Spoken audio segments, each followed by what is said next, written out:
حسد کیا چیز ہے؟ کیا یہ آپ کو میں لے کر چلتا ہوں ایک واقعے کی طرح کہ حضور پاک صلی اللہ علیہ وسلم کی محفل لگی ہوئی تھی تو اللہ کے نبی صلی اللہ علیہ وسلم نے فرمایا اے میرے صحابہ، کیا تم لوگ جنتی شخص کو دیکھنا چاہتے ہو؟ تو صحابہ کرام نے عرض کیا یا رسول اللہ صلی اللہ علیہ وسلم کیسے نہیں، ہم تو دیکھنا چاہتے ہیں۔ تو اللہ کے نبی صلی اللہ علیہ وسلم نے فرمایا کہ اگر جنتی شخص کو دیکھنا چاہتے ہو تو پھر دروازے کی طرف دیکھو کہ جو شخص ابھی مسجد کے اندر داخل ہوگا وہ شخص جنتی ہے۔ سبحان اللہ۔ تو صحابہ کرام نظریں جمائے ہوئے دروازے کی طرف دیکھ رہے تھے کہ ایک بزرگ سفید داڑھی والا ہاتھ میں جوتے اٹھائے ہوئے، چہرے پر وضو کے پانی کے قطرات ٹپکتے ہوئے جب مسجد میں داخل ہوا تو آہستہ سے آ کر صحابہ کرام دیکھ رہے تھے، آہستہ سے آ کر حضور صلی اللہ علیہ وسلم کی محفل میں بیٹھ گیا۔ اس دن محفل کا اختتام ہوا۔ جب دوسرے دن محفل لگی تو حضور صلی اللہ علیہ وسلم نے پھر فرمایا کہ اے میرے صحابہ، تم لوگ جنتی شخص کو دیکھنا چاہتے ہو؟ تو صحابہ کرام نے عرض کیا یا رسول اللہ صلی اللہ علیہ وسلم جی ہاں۔ تو فرمایا کہ دروازے کی طرف دیکھو۔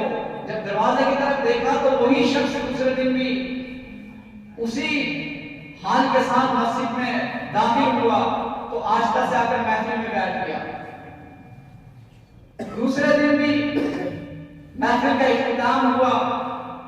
جب تیسرے دن محفل لگی تو تیسرے دن حضور صلی اللہ علیہ وسلم نے فرمایا کہ اے میرے صحابہ، جنتی شخص کو دیکھنا چاہتے ہو؟ تو صحابہ کرام نے عرض کیا یا رسول اللہ صلی اللہ علیہ وسلم جی ہاں۔ تو فرمایا دروازے کی طرف دیکھو۔ جب تیسرے دن بھی صحابہ کرام نے دروازے کی طرف دیکھا تو ایک شخص مسجد کے اندر داخل ہوا، وہی شخص جو پہلے دن آیا، دوسرے دن آیا اور تیسرے دن بھی وہی بزرگ مسجد کے اندر داخل ہوا اور آ کر محفل میں بیٹھ گیا۔ تو صحابہ کرام دیکھتے رہے۔ جب تیسرے دن محفل کا اختتام ہوا، محفل ختم ہوگی تو ایک صحابی ان کے پیچھے چل دیے۔ انہوں نے کہا کہ میں آپ کے ساتھ کچھ دیر رہنا چاہتا ہوں، 3 دن کے لیے مجھے آپ اپنا مہمان بنا لیں۔ میرے گھر میں میرے والدین سے کچھ لڑائی جھگڑا ہو گیا ہے، لیکن دراصل میں لڑائی جھگڑا نہیں ہوا تھا۔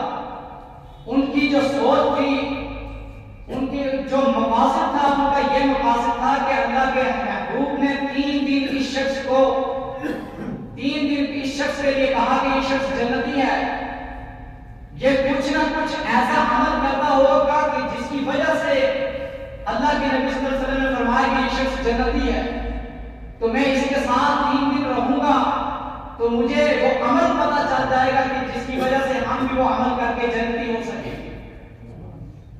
تو وہ صحابی بزرگ کے پیچھے چل دیا۔ اس نے کہا چلو جی ٹھیک ہے، میں آپ کو اپنا مہمان بنا لیتا ہوں۔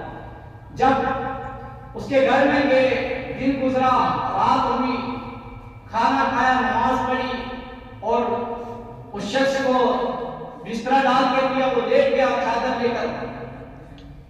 بظاہر وہ یہ اس شخص کو دکھا رہا تھا کہ میں سو گیا ہوں، لیکن چادر ڈال کر چھپ کر اس کا عمل دیکھ رہا تھا کہ یہ رات میں ایسا کون سا عمل کرے گا کہ جس کی وجہ سے اس کو جنت کا پروانہ ملا۔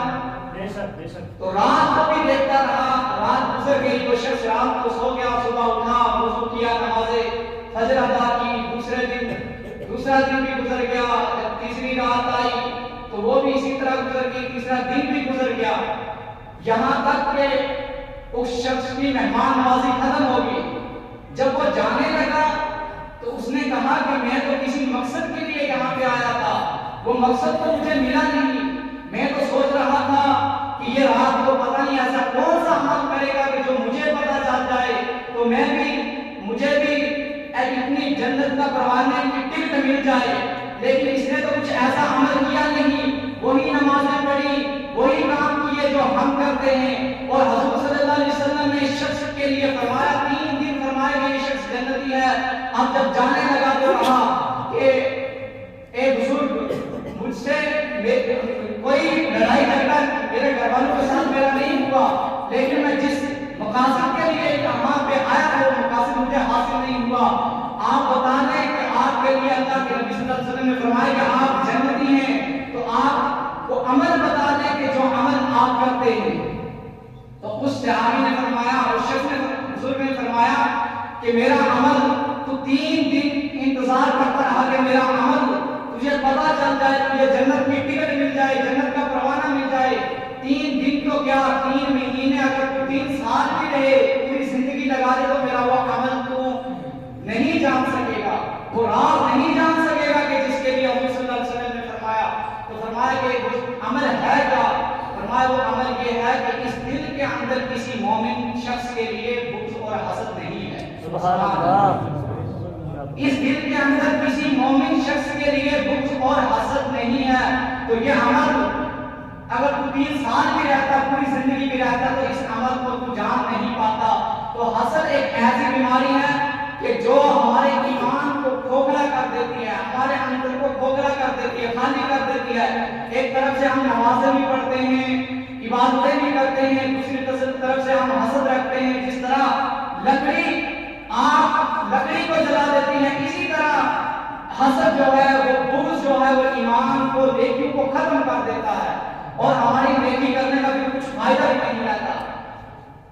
اگر کوئی شخص حسد کرتا ہے تو اس کو اس بات پر غور کرنی چاہیے کہ وہ حسد کر کے رب کی جو تقسیمات ہیں ان کے خلاف کر رہا ہے۔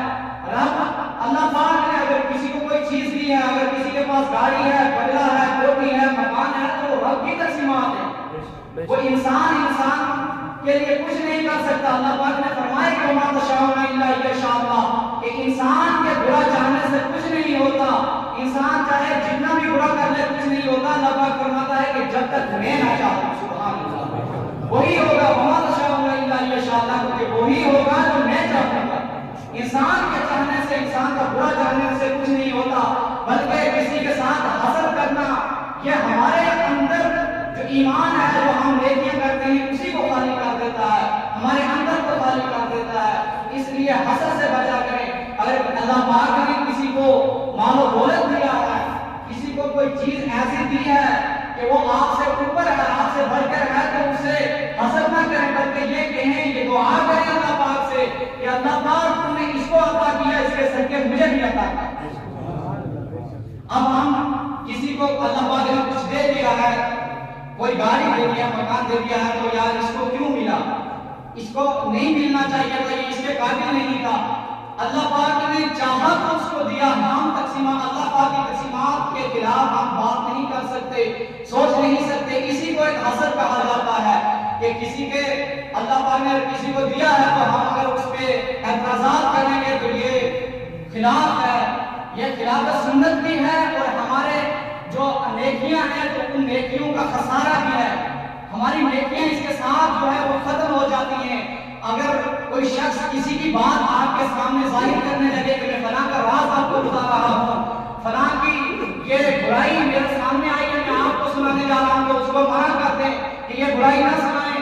کیوں کہ اللہ کے نبی صلی اللہ علیہ وسلم نے فرمایا کہ اگر کسی شخص کی عزت کسی جگہ بنی ہوئی تھی تو آپ لوگوں نے کسی شخص کی عزت کسی جگہ پہ بنی ہوئی تھی اور آپ نے اس جگہ پہ اس کی عزت پہ کیچڑ اچھالا، اس کی برائی پیش کی، تو اللہ پاک آپ کو وہاں پہ ذلیل کرے گا جہاں آپ کی عزت بنی ہوگی۔ استغفر اللہ۔ وقت کی قلت ہے، اللہ پاک سے دعا ہے کہ اللہ پاک ہمیں کہنے اور سننے سے زیادہ عمل کی توفیق عطا فرمائے، ہمارے دل میں ایمان کا جذبہ پیدا فرمائے، حسد، کینہ، بغض اور ایسی بیماریوں سے اللہ پاک ہم سب کو بچائے، ہمارے ایمان کی اللہ پاک کی حفاظت فرمائے۔ ہمارے